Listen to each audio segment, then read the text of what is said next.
এটা একটা professional renewal driving লাইসেন্সের ই পেপার বা ই ড্রাইভিং লাইসেন্স। প্রফেশনাল লাইসেন্স যে রিনিউয়াল করে, সেই রিনিউয়াল করলে যেই ই ড্রাইভিং লাইসেন্সটা বিআরটিএ থেকে প্রদান করে, সেই ই ড্রাইভিং লাইসেন্স। এখানে এই যে কিউআর কোডটা, এই কিউআর কোডের ডান পাশে এর নিচে দেখেন দুইটা রেফারেন্স নাম্বার দেওয়া আছে। একটা হচ্ছে বর্তমান রেফারেন্স নাম্বার, এই যে এই উপরে প্রথম যেইটা, এটা হচ্ছে বর্তমান রেফারেন্স নাম্বার। আর প্রিভিয়াস রেফারেন্স নাম্বার হচ্ছে নিচেরটা, নিচেরটা হচ্ছে প্রিভিয়াস রেফারেন্স নাম্বার। এখন আমরা হচ্ছে বিআরটিএ ডিএল চেকার অ্যাপে চেক করব। চেক করার জন্য আমি হচ্ছে বিআরটিএ ডিএল চেকার অ্যাপটি ওপেন করে নিলাম।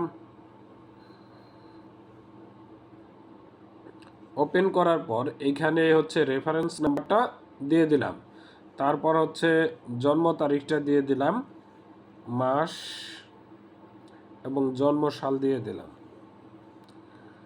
দেওয়ার পর সার্চ বাটনে ক্লিক করলাম। এখানে বলতেছে no valid data found, no valid data found. এটা সাধারণত বিআরটিএ থেকে আপনার ড্রাইভিং লাইসেন্সটি প্রিন্ট হওয়ার জন্য চূড়ান্ত অনুমোদন না হওয়া পর্যন্ত নো ভ্যালিড ডাটা ফান্ড এটা দেখায়। স্বাভাবিকভাবে এটা আপনার ই ড্রাইভিং লাইসেন্স অনুমোদন হওয়ার 1 মাসের মধ্যে এই প্রিন্টিংয়ের চূড়ান্ত অনুমোদনটা হয়ে যায়। যদি 1 মাসের মধ্যে আপনার ড্রাইভিং লাইসেন্সের printing status BRTA DL checker সফটওয়্যারে না দেখা যায়, সেক্ষেত্রে আপনি হচ্ছে 1 মাস বা 1.5 মাস পরে, যেই দিন ই পেপারটি অনুমোদন হয়েছে সেই দিন থেকে 1.5 মাস পর আপনার সংশ্লিষ্ট বিআরটিএ সার্কেল অফিসে চলে যাবেন।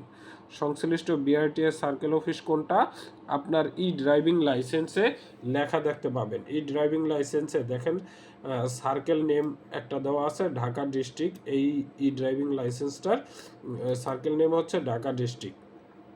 আর আপনারটাও এইরকম সেম সার্কেল নেম দেওয়া থাকবে। সেই সার্কেল অফিসের যিনি হচ্ছেন সহকারী পরিচালক, সেই সহকারী পরিচালক স্যারের কাছে আপনার সমস্যাটা বলবেন। তারপর উনি আপনার সমস্যাটা জেনে উনি এটার পরবর্তী যে লাইসেন্স প্রিন্ট হওয়ার জন্য যেই পদক্ষেপ গ্রহণ করা দরকার উনি সেইটা গ্রহণ করবে। এখন আরেকটি বিষয় আপনাদেরকে দেখাবো। এই যে আমাকে যে পুরাতন রেফারেন্স নাম্বারটা আছে, সেই রেফারেন্স নাম্বারটা আমি হচ্ছে কপি করলাম। কপি করার পর বিআরটিএ ডিএল চেকার অ্যাপটা ওপেন করলাম। এইখানে হচ্ছে পুরাতন রেফারেন্স নাম্বারটা দিয়ে দিব। দেওয়ার পর জন্ম তারিখটা দিয়ে দিলাম, তারপর মাস দিয়ে দিলাম এবং জন্ম সালটা এখান থেকে দিয়ে দিব। দেওয়ার পর সার্চ বাটনে ক্লিক করব। সার্চ বাটনে ক্লিক করার পর দেখেন এই লাইসেন্সের স্ট্যাটাস কিন্তু চলে আসছে। এখানে কি বলতে আছে, your driving licence is expire, মানে এই ড্রাইভিং লাইসেন্সটার মেয়াদ শেষ হয়ে গেছে। প্রথম কাজ হচ্ছে ইউ নিড রিনিউয়াল লাইসেন্স, এই লাইসেন্সটাকে নবায়ন করতে বলতে আছে। কেন এই লাইসেন্সটার স্ট্যাটাস এই কথাটা বললো, দেখেন এটা কিন্তু আমি পুরাতন রেফারেন্স নাম্বার দিয়ে সার্চ দিছি, আর পুরাতন লাইসেন্সের মেয়াদটা শেষ হয়েছে এখানে বইলা দিছে। একটু দেখেন এইখানে আমি এটা একটু বড় করে নিলাম। দেখেন এখানে বইলা দিছে পুরাতন লাইসেন্সের মেয়াদ শেষ হয়ে গেছে 19 তারিখ 3 মাস 2023 সাল, আর এটার ইস্যু হয়েছিল হচ্ছে 20 তারিখ 3 মাস 2018 সাল। আবার একটু স্ক্রল করে নিচে আসার পর ফার্স্ট ইস্যু ডেটটা দেখেন, এইখানে এই যে ফার্স্ট ইস্যু ডেট শো করতেছে 26 তারিখ 7 মাস 2012 সাল। এটা হচ্ছে প্রথম ইস্যু হয়েছে। আর এই লাইসেন্সটা নবায়নের পর মিডিয়াম হয়েছে, মিডিয়াম হওয়ার পর এই লাইসেন্সের মেয়াদ শেষ হয়েছে 19 তারিখ 3 মাস 2023 সাল।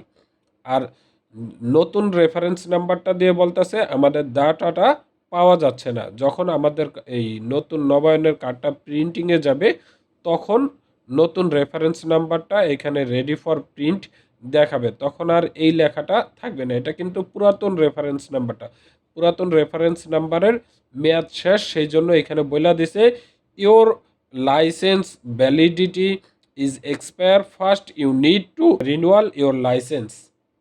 আশা করি আপনারা বিষয়টা বুঝতে পারছেন। আজকের ভিডিওটি এই পর্যন্তই। যদি আমার এই ভিডিওটি আপনাদের কাছে ভালো লেগে থাকে অবশ্যই ভিডিওটি একটি লাইক দিবেন এবং ভিডিওটি শেয়ার করে দিবেন যেন আপনার মাধ্যমে যারা এই বিষয়টি জানে না তারাও এই বিষয়টি জানতে পারে। ধন্যবাদ। আসসালামু আলাইকুম।